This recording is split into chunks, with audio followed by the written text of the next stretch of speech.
From the far horizons of the unknown time and space, these are stories of the future, the death of the future, and the future of death. We present for your consideration Future Macabre Radio. Tea Party at the End of the World. There were 4 rules. Number 1, no living things. Number 2, no destructive weapons. Number 3, no money or valuables. Number 4, no additional universal construction machines. Usually, new technology is discovered by the military first, and then slowly ekes its way out into the public sector. The submarine was first used to destroy an enemy, and only later was it put to exploring underwater trenches to learn of new life forms, ecosystems, and prove the theory of continental drift.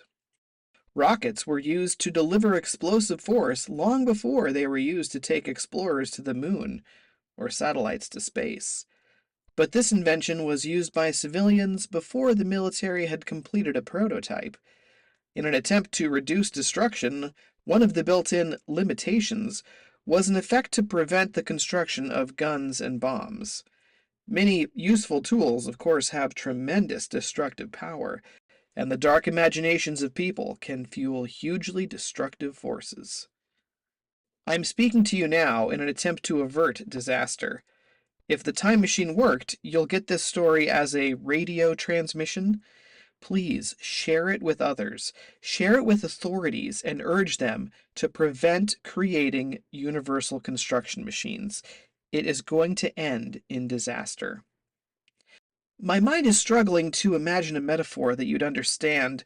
The closest thing I could think of to the UCM is the lamp from the Tale of Aladdin, one of the stories Scheherazade told to delay her execution. There was an animated film of the story which featured a jovial blue genie who explained there were rules with the lamp. He couldn't kill anyone, and he couldn't bring anybody back from the dead. There were rules with the UCM as well, but Jill proved that with logic and inventiveness they could be bypassed. A more apt comparison might be that of a girl who opens a certain dangerous box in an ancient Greek myth. I'm still struggling, I apologize.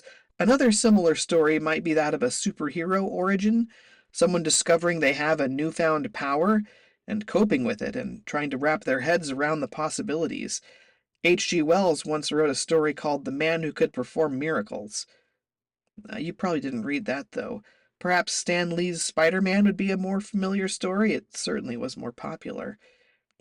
Jillian shared the UCM with her neighbors and friends, who were inevitably as confused as she had been, and the government watched helplessly as their illusion of control vanished.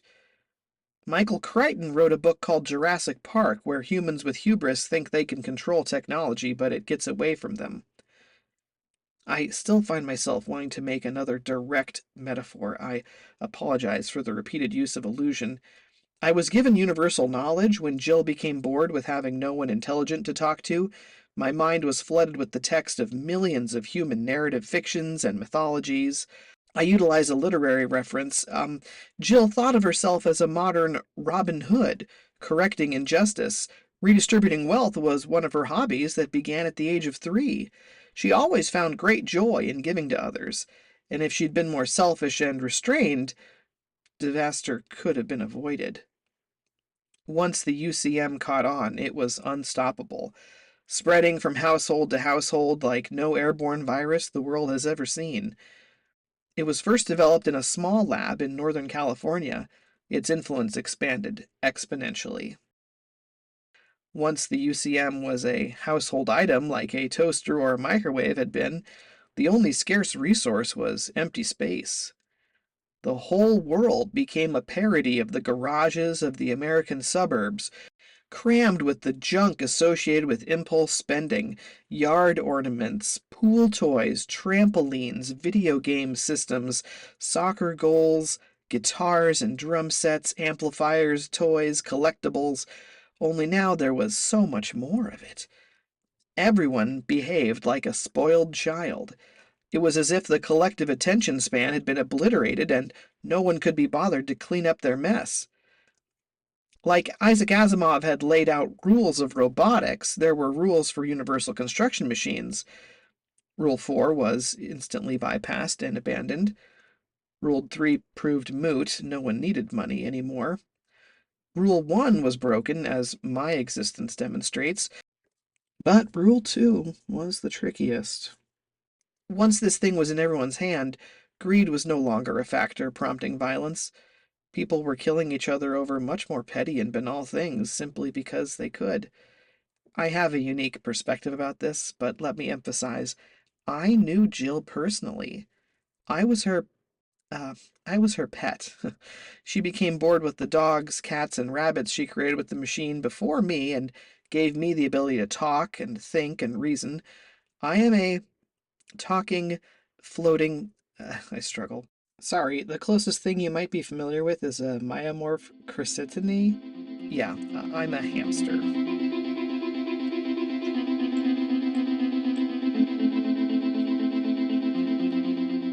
The first sound I heard was that cheerful voice of hers.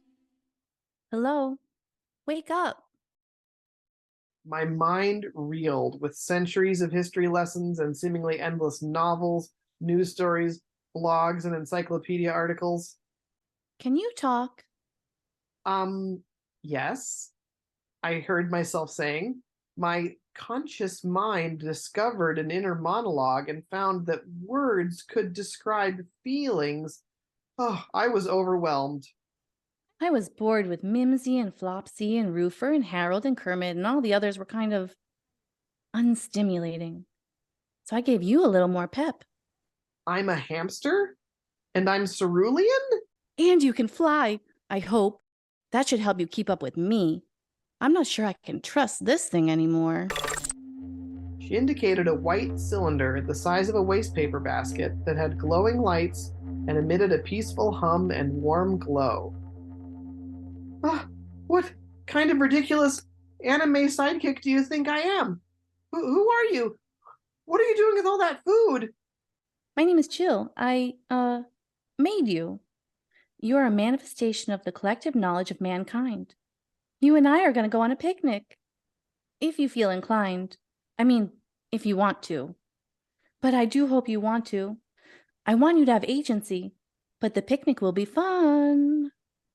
She was packing a watermelon, a 6-pack of soda, smoked Gouda cheese, rice crackers, deviled eggs, a mango, 3 pears, olives without pimentos, a can of tuna and another of smoked oysters, a jar of pickles, some chocolate chip cookies with walnuts and oatmeal, salsa, and tortilla chips into a bag. A picnic. Okay. A picnic. A pleasurable excursion in which a meal is eaten outdoors. I rolled my eyes to express annoyance, but also to take in my surroundings. We were in a suburban house with French wallpaper I recognized as Pierre Deux, and oak furniture with linen fold carving. Recognized them reinforced the burden of my knowledge. It weighed like 1,000,000 tons on my back, the sheer quantity of facts. Sorry to keep relying on references to works of fiction, but it really is helpful. There was a character in a work called The Hitchhiker's Guide to the Galaxy whose name was Marvin. He sums up how I felt. You're my new pet. You're the 32nd one. The others were all insufficient.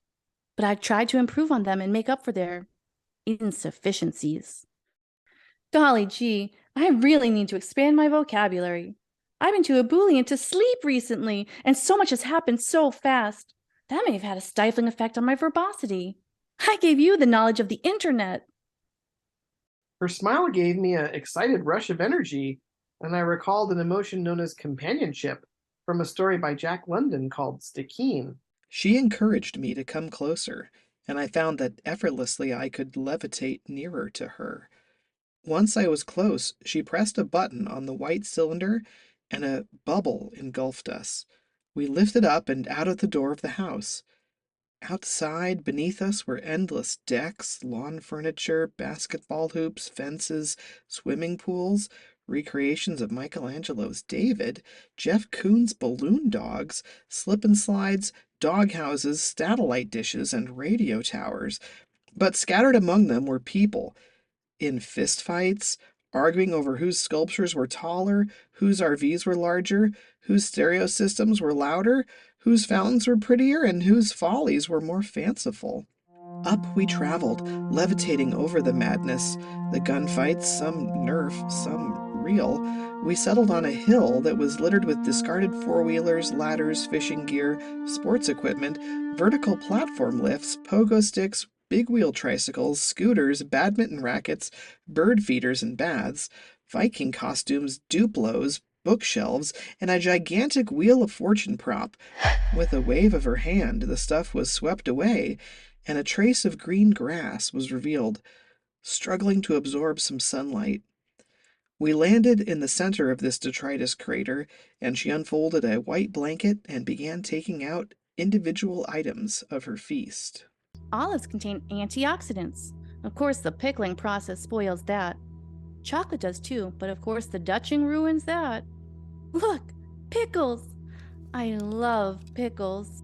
Oysters contain zinc and natural antidepressants, but canning and smoking them of course diminish their health benefits. She displayed her pleasure with every bite she took, which I found beautiful. I felt like Jane Goodall observing a gorilla.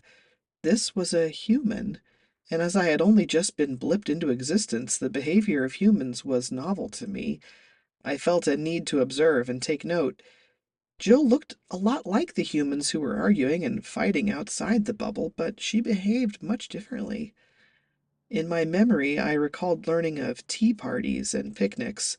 I gathered that I was supposed to eat as well. I scrambled over to a plate with my clumsy little legs, sat on my bottom, and brought a bit of a tortilla chip to my mouth. It was salty, crunchy. A rocket soared by high overhead as she brought a thermos to her mouth. The caffeine in mate seems gentler than that of coffee because it comes along with xanthine alkaloids such as theobromine and theophylline, which enhance and extend the stimulating effect. Some gunshots were fired to the west, and a hang glider crashed into a helicopter to the southeast. The sun was setting, and I tried to ignore all that and relax. I took a bite of a smoked oyster and recoiled. They're kind of an acquired taste. Sorry if you don't like it. Jill? Mm-hmm. Is this a real oyster? I asked, looking over it suspiciously. You mean, is anything real that comes from a UCM? It didn't live in the ocean. It didn't filter water through its valves, right? It was created by the UCM for us to eat it. So it's real as in it's made of matter and we can digest it for nutrients. But it never really got to be an oyster. I struggled to my feet. I stood up straight and looked her in the eyes. Am I real? Do you feel real? Yeah. Well, I think you are. Who was it who said, I think, therefore I am? Descartes, though he wrote it in French first as Je pense donc je suis. Oh, I'm so glad I made you smart. The animals I made before you just couldn't hold a conversation. How can I function without having had a childhood? How can my tiny brain hold so much knowledge? Just then, I threw my paws up to my ears as a deafening roar filled the air and our teacups rattled on their plates. I looked up in horror and saw a jet airplane come swooping down at a steep angle. It appeared as if it would crash into us. Though it was pointless, I dove behind a loaf of raisin bread. Jill looked toward it, and effortlessly her bubble extended and grabbed the airplane, causing it to gently land 300 feet away from us. Emerging from the cockpit with exuberance was a 7-year-old boy who threw his fist in the air and shouted in excitement, then climbed down and ran off. Our UCM seems more powerful than theirs, faster. Why is that? I developed a technology to allow it to read my thoughts and translate those into reality immediately. We won't be harmed by anything outside of the bubble. Why didn't they think of that? Why didn't they think of a bubble? I said, indicating the squabbling crowd in the valley below. I don't know. Short-sighted, I guess. Why do they make airplanes they don't know how to fly? Why do they make Zamboni machines when there's no ice rink to smooth? What is wrong with all of them? You are quite the curious little bugger, aren't you? Well, I did make you that way. Okay, let's try to answer that. Kids shouldn't play with guns, and they shouldn't look at pornography. I can't say what is the magic thing that transforms kids into adults and makes it okay for them to do adult things. Maybe there isn't any switch in the mind that gets flipped. But as adult things are to kids, I think the UCM is more for someone who is, well, more mature than an adult. You used the UCM to make a picnic and a cute dress and me, but they're using it to make, well, too much stuff. Violent stuff, ridiculous stuff. One man's opulence is another's banality. She shrugged, and with all the composure of Buddha sitting under the Bodhi tree, she took a sip of mate. A huge bomb erupted, tearing half the hill away. Chunks of dirt and rocks, trees, and houses bounced off of Jill's protective bubble. No way to tell if that's from the American government trying to stop the UCMs from spreading or from a foreign country. What would happen if we turned on the news? I think there would be reports of all the destruction and societal collapse. If there is even anyone to report on the news or a broadcast system in place anymore. We can't put the genie back in the bottle now. The idiots will just keep destroying themselves until they are all dead. Maybe we could, Jill. Maybe we could send a message back in time. Before I made you, I tried making a time machine. It didn't work. I wanted to visit the Belle Epoque in France, but I couldn't travel back to before the time machine was invented, so I lost interest. But we could send data, a sound file, a warning message. Can you have the UCM make a special radio that could do it? Radio is how people used to share stories. The people of the past might interpret our message as a kind of science fiction story. Jim Hawkins discovered a message in a bottle in Robert Louis Stevenson's Treasure Island. It could be like that.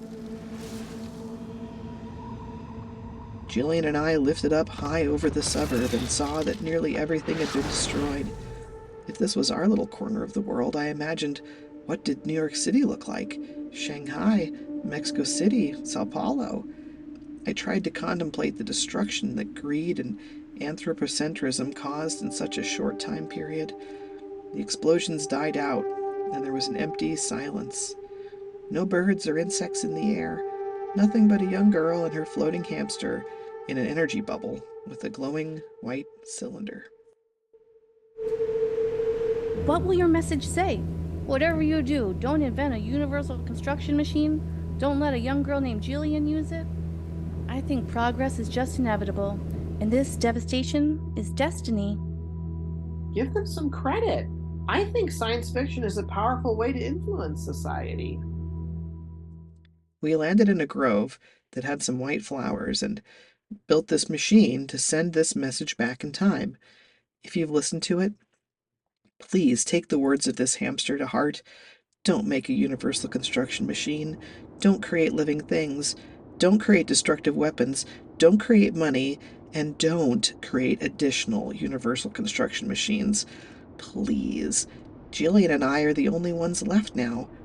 It's lonely and cold, and we miss how things used to be. There were problems with what you call society, but without it, the world is much more boring. It's not going to work. Adults are all just selfish jerks. But at least we tried. It's a shame no environmentalist Avenger stepped up to save the planet. We could have really used a Captain Nemo or Poison Ivy type a few days ago. I'm sorry I keep making references to pop culture. I don't mind. I think it's neat that you're well read. You've read all the books ever written, right? Yeah. Could you read me, let's say 500 of the best ones?